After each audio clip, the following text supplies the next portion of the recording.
नमस्कार दोस्तों, मैं बालमुकुंद धुरिया। एक बात आ रही थी 2-3 दिन से दिमाग में, आपसे बात नहीं हो पाई। गलतियां सबसे होती हैं जीवन में, वो कोई व्यक्ति हो, समूह हो, पॉलिटिकल पार्टी हो, लेकिन इस बार गलती उनसे हुई है जिनसे गलती होती नहीं है।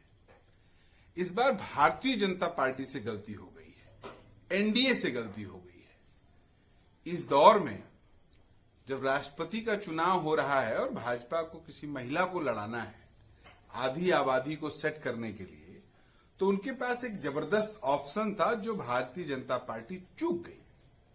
ना, मैं कंगना रनावत की बात नहीं कर रहा हूं, मैं बात कर रहा हूं नुपुर शर्मा की। भारतीय जनता पार्टी को नुपुर शर्मा को राष्ट्रपति पद का उम्मीदवार बनाना चाहिए था। आप सोचिए, एक महिला इतनी पावरफुल हो गई है कि पूरे देश की पुलिस उसका कुछ नहीं बिगाड़ पा रही है। एक महिला इतनी पावरफुल हो गई है कि सुप्रीम कोर्ट तक को उनके खिलाफ आर्गुमेंट करना पड़ रहा है, कहना पड़ रहा है कि भाई इनका कुछ करो। भारतीय जनता पार्टी, जो लोग देश चला रहे हैं, जो शासक हैं इस देश में, वो एकदम मुतमईन है कि बहुत बढ़िया काम तुमने कर दिया नुपुर जी। जो काम हम लोग 24 सालों में, 25 सालों में, 50 सालों में नहीं कर पाए, वो काम तुमने कुछ लफ्जों से कर दिया। पूरे देश में जहर फैला दिया और पूरे देश में इस स्तर तक जहर फैल गया है कि लोग बांका लेके एक दूसरे को कत्ल कर देंगे, मार दे रहे हैं। उदयपुर की घटना और 2 स्टेट में और इस तरह की घटनाएं आपको याद होगा। और उसकी दूसरी तस्वीर है कि नुपुर शर्मा के पक्ष में कुछ लोगों ने जो बयान दिया था, सोशल मीडिया पे चेहरा ढक के माफी मांगते नजर आ रहे हैं। समाज के भीतर इस स्तर का बहसीपन पनप गया है कि कोई कब किसको मार दे किस शक्ल में आके, वो कोई कल्पना नहीं कर सकता है। आज एक खबर चल रही है, जापान के पूर्व प्रधानमंत्री शिंजो आबे जी को सभा करते समय किसी ने गोली मार दी। अब भारत में नेता तो इतनी आसानी से मिलते नहीं हैं, पॉलिटिकल दौर में भी, राजनीतिक चरम पे भी दुनिया भर के गार्ड के बीच में रहते हैं। तो भारत में वो स्थिति तो शायद नहीं आ रही है अभी, लेकिन बगल श्रीलंका में जो स्थिति आई वो आ भी सकती है।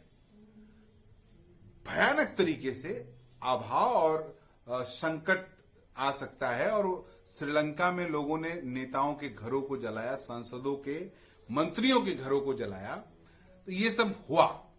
लेकिन भारत में इस बड़े पैमाने पर कुछ नहीं हुआ।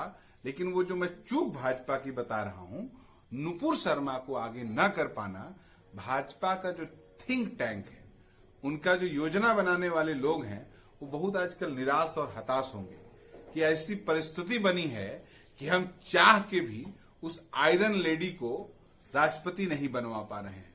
लेकिन आप तय मानिए, नुपुर शर्मा को जिस तरह से रिवार्डेड और प्रोत्साहित किया जा रहा है, समाज का एक हिस्सा उनके पक्ष में उछल कूद रहा है, समाज के भीतर शासन सत्ता उनको जिस तरह का संरक्षण दे रही है, ये तो वानगी है। अब समाज में ऐसे ही लोग लाइमलाइट में रहेंगे जो इस तरह की बातों को करेंगे, जिनके बयानात से, जिनके बातों से समाज में उथल पुथल मच जाए, वो किसी को भी गाली देना हो। इधर मैं देख रहा हूं वो काली मां काली के बात को लेके भी कुछ विवाद चल रहा है। बंगाल की तरफ से तृणमूल के सांसद के ऊपर भी कुछ भाजपा ने नेशनल एजेंडा बनाने की कोशिश शुरू कर दिया है। तो यही सब चलेगा देश में। भयंकर महंगाई, भयंकर गरीबी, भयंकर डिप्रेशन, असुरक्षा का भाव, सामूहिक आत्महत्या करते लोग अभी आगरा में हमने देखा, परिवार के परिवार आत्महत्या कर ले रहे हैं। ये सब इश्यू नहीं है। गैस वैस के दाम बढ़ जाएं, डीजल पेट्रोल के दाम बढ़ जाएं, ये सब मसला नहीं है। मसला है कि किसने किसके पैगंबर को, किसने किसके भगवान को क्या कह दिया और पूरे समाज के खिलाफ नफरत, दरिंदगी और हमला हो, और सरकार मंद मंद मुस्काते हुए इस जहर का आनंद ले, इस आतंक का आनंद ले। इसलिए मैं कह रहा हूं कि सरकार से चूक हो गई, भाजपा से चूक हो गई। आप लोग याद कर दिएगा, आप लोग याद रखिएगा, नुपुर शर्मा जैसे लोग, आज परिस्थिति नहीं ठीक है, कल को बड़े मजबूत पदों पे, महत्वपूर्ण पदों पे भारतीय जनता पार्टी उनको बैठाएगी। इस चूक के लिए भाजपा जो गमगीन है, इनके थिंक टैंक गमगीन है, उनके गम को हंसी में उड़ाते हुए मैं इस बात को कहना चाहता हूं। आप भी जल्द ध्यान दीजिएगा। नमस्कार।